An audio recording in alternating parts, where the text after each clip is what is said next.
بسم اللہ الرحمن الرحیم 12واں پارہ وما من دابہ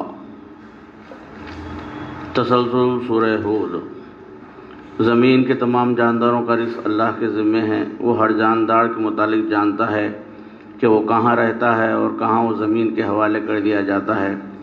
اس دنیا کی تخلیص کا مقصد یہ ہے کہ لوگوں کو آزمایا جائے کہ کون اچھے کام کرتے ہیں، مگر منکرین کا یہ حال ہے کہ وہ اپنی باغیانہ روش سے باز نہیں آتے۔ انسان جب اللہ کی رحمت سے محروم ہو جاتا ہے تو سخت مایوسی کا شکار ہو کر وہ خدا کا ناشکرہ بن جاتا ہے، اور پھر جب اسے اللہ کی نعمتوں سے نوازا جاتا ہے تو وہ اکڑنا شروع کر دیتا ہے اور اپنے جامے میں نہیں سماتا۔ ہاں، اس عیب سے وہ لوگ پاک ہوتے ہیں جو خوب کار اور صبر کرنے والے ہوتے ہیں۔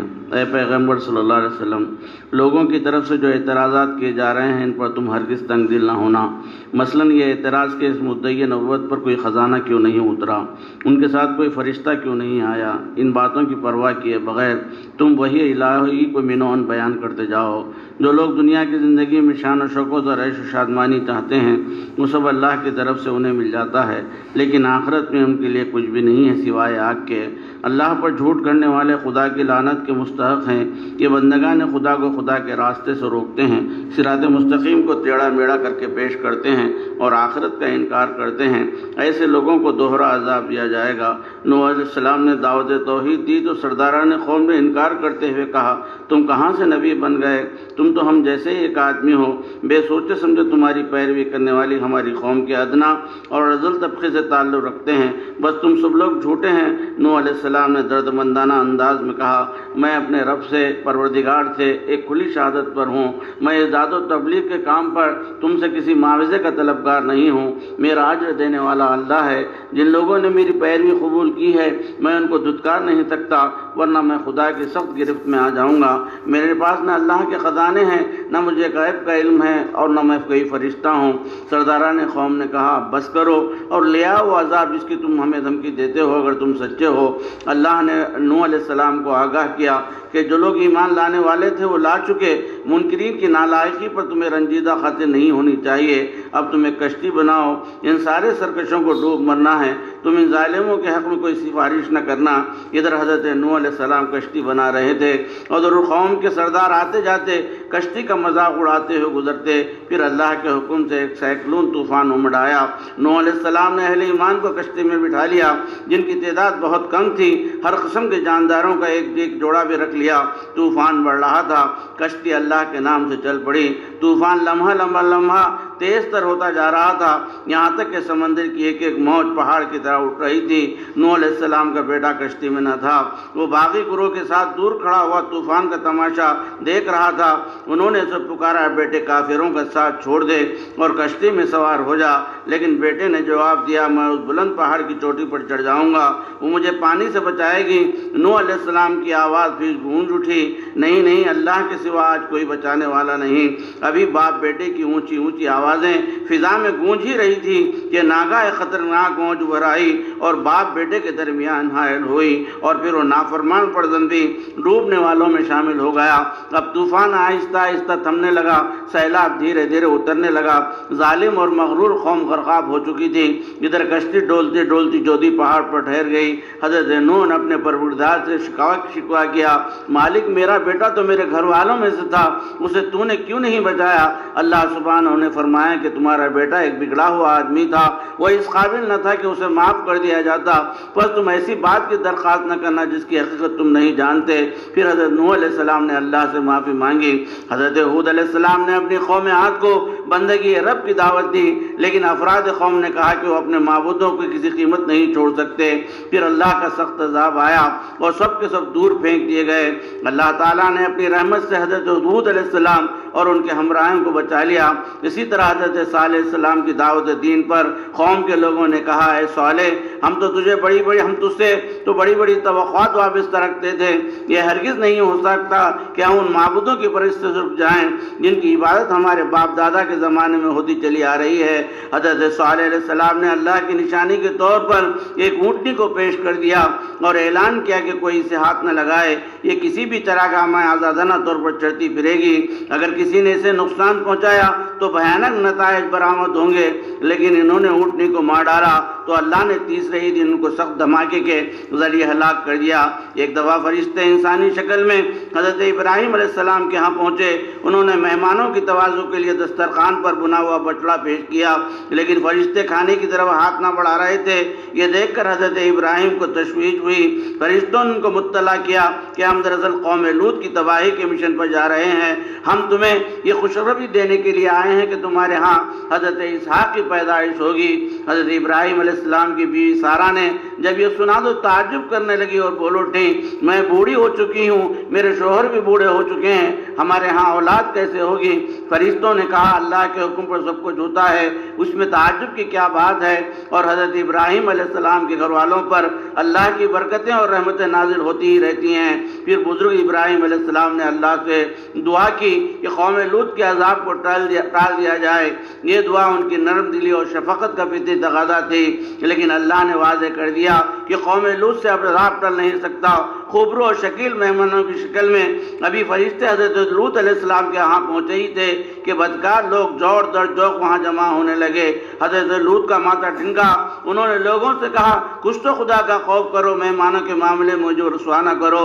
ان کی گھبراہٹ کو دور کرتے ہوئے فرشتوں نے کہا، ہم اللہ کے فرستادے ہیں، صبح ہوتے ہوتے یہ سب لوگ تباہ و برباد ہونے والے ہیں، یہ لوگ ہمارا کچھ نہ بگاڑ سکیں گے، البتہ تم اپنے اہل ویال کے ساتھ سوائے تمہاری بیوی کے جس کے لیے تباہی مقدر ہو چکی ہے، رات کے پچھلے پہر نکل جاؤ، آگے ہی آگے بڑھتے جاؤ، پیچھے پلٹ کر نہ دیکھو۔ اور پھر قوم لوط کی ساری بستی تہہ و بالا کر دی گئی۔ حضرت شعیب علیہ السلام نے لوگوں کو بندگی کے رب کی دعوت دی اور انہوں نے جواب دیا، اے شعیب، کیا تمہاری نماز یہی سکھاتی ہے کہ ہم ان تمام معبودوں سے برگزیدہ ہو جائیں جن کی پرستش ہمارے باپ دادا کرتے چلے آئے ہیں؟ کیا تم ہمارے اپنے مال و دولت میں سے خرچ کرنے کی ہماری آزادی سلب کرنا چاہتے ہو؟ تمہاری بہت سی باتیں تو ہماری سمجھ میں نہیں آتی، کیا تم اکیلے سچے اور بااخلاق آدمی رہ گئے ہو؟ اگر ہمیں تمہیں خاندان اور برادری کا خیال نہ ہوتا تو ہم تمہیں کبھی کا سنسار کر دیتے۔ حضرت شعیب نے کہا، تم کو میری برادری کا خیال تو آیا لیکن اللہ کا خیال نہیں آیا۔ سن لو، کہیں سردرمی اور انکار حق کی وجہ سے تم پر وہی عذاب نہ آ جائے جو حضرت نوح، حضرت ہود، حضرت صالح اور حضرت لوط علیہ السلام کی قوم پر آیا تھا۔ اپنے پروردگار سے معافی مانگو ورنہ انتظار کرو، آنے والا عذاب بتا دے گا کہ کون جھوٹا ہے اور کون سچا۔ پھر عذاب الہی نے قوم شعیب کو اس طرح بری طرح گرفت میں لے لیا کہ وہ بے نام و نشان ہو کر رہ گئیں۔ یہ چند بستیوں کی داستانیں ہیں، عبرت حاصل کرنے کے لیے سنائی جا رہی ہیں۔ ان واقعات کے ذریعے اہل ایمان سے دل مضبوط کیا جاتا ہے، ان میں نصیحت و بیداری کا پیغام ہے۔ جب کسی ظالم قوم پر اللہ کا حکم آیا تو ان کے جھوٹے معبود کچھ بھی کام نہ آ سکے۔ اللہ کے عذاب کی گرفت سے سخت اور دردناک ہوتی ہے، وہ کسی بستی کو ناحق تباہ نہیں کرتا جبکہ اس میں بسنے والے اپنی اصلاح کی طرف مائل ہوں۔ پس نماز قائم کرو، یاد رکھو نیکیاں برائیوں کو دور کرتی ہیں، صبر کا دامن ہاتھ سے جانے نہ دو، اللہ نیکی کرنے والوں کا اجر کبھی ضائع نہیں کرتا، اسی پر بھروسہ رکھو، وہ تمہارے ہر کام سے واقف ہے۔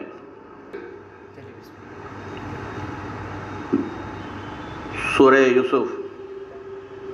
ایک دن حضرت یوسف علیہ السلام نے والد سے کہا، ابا جان، میں نے خواب میں دیکھا ہے کہ 11 ستارے، سورج اور چاند مجھے سجدہ کر رہے ہیں۔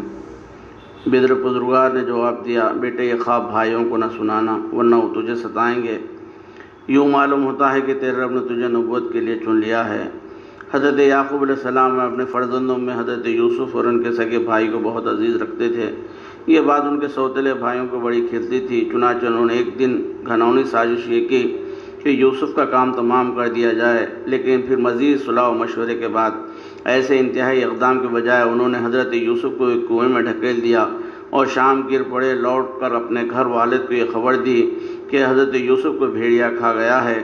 ثبوت کے طور پر پیراہن نے یوسف کو رکھ دکھا دیا جس پر کسی جانور کا خون لگا ہوا تھا۔ حضرت یعقوب کو پہلے ہی سازش کا اندیشہ تھا، انہوں نے اللہ سے مدد مانگی اور فرمایا کہ اب صبر و شکوہ ہے اور شکر و مشغلہ۔ لخ و دخت صحرا سے گزرنے والے ایک قافلے نے حضرت یوسف کو اندھے کنویں سے نکال کر بازار مصر میں کوڑیوں کے مول بیچ دیا۔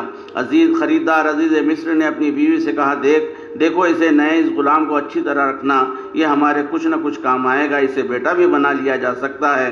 بردہ فریش حاسد بھائیوں نے اندھے کنویں میں ڈھکیل کو بظاہر یوسف کے مستقبل کو تباہ کر دیا تھا، لیکن اللہ نے اپنی مخفی تدبیر سے سرزمین مصر میں یوسف کی ختم جوانی کی صورت پیدا کر دی۔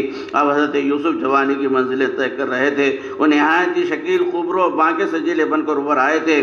عزیز مصر کی بھی ان پر ہزار جان سے فدا ہو گئی تھی۔ ایک دن اس نے اپنے مکان کے سارے دروازے بند کر دیے اور حضرت یوسف کو رجھانے کے انداز میں بولی آجا، اور پھر اپنا سد بھر بسرا کر اس کی طرف بڑھنے لگی۔ ادھر یوسف بھی لغزش پا کا شکار ہو جاتے اگر اللہ انہیں فوراً بچا نہ لیتا۔ اب آگے آگے یوسف اور پیچھے پیچھے وہ خاتون مصر دونوں دروازے کی طرف ایک کے پیچھے ایک بھاگنے لگے۔ اس بھاگ دوڑ میں جو ہی اس عورت نے دامن یوسف کو پکڑ لیا وہ پھٹ گیا۔ ناگا دروازے پر اس عورت کا شوہر کھڑا ہوا ملا۔ عورت نے فوراً پینترا بدلتے ہوئے کہا، اس نے مجھ پر دستدرازی کی کوشش کی ہے، اسے سزا دو۔ قید کی سزا ہے، اس سے بھی زیادہ سخت اور کوئی سزا۔ یوسف علیہ السلام نے اس الزام کی تردید کی اور کہا کہ یہ سب کچھ اس محترمہ کی کارستانی ہے۔ پھر گھر کے ایک شخص نے معاملے کی حقیقت تک پہنچنے کے لیے یہ بات سمجھائی کہ اگر دامن یوسف آگے سے پھٹا ہو تو عورت سچی ہے، اگر اس کے برخلاف دامن یوسف پیچھے سے پھٹا ہو تو یہ عورت جھوٹی ہوگی۔ عزیز مصر نے اپنی بیوی کی چالاکی کو تاڑ لیا۔ اس نے عورت کو خطا کار ٹھہرایا اور اسے اپنے گناہ پر توبہ کرنے کی تاکید کی اور حضرت یوسف سے خواہش کی کہ وہ معاملے کو درگزر کر دیں۔ بات نکلی اور بہت دور تک جا پہنچی۔ شہر کی معزز خواتین آپس میں تذکرہ کرنے لگی، عزیز کی بیوی اپنے نوجوان غلام پر لٹو ہو گئی ہے، یہ کتنی بری بات ہے۔ یہ سنگن پا کر عزیز کی بیوی نے ایک شاندار مجلس ضیافت آراستہ کی اور عمرائے شہر کی بیویوں کو دعوت دی۔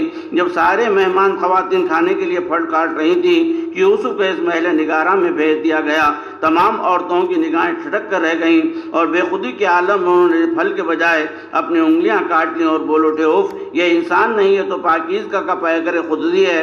میزبان خاتون نے داد طلب انداز میں کہا، دیکھا تم نے کہا کیسا ہے میرا یوسف بے مثال۔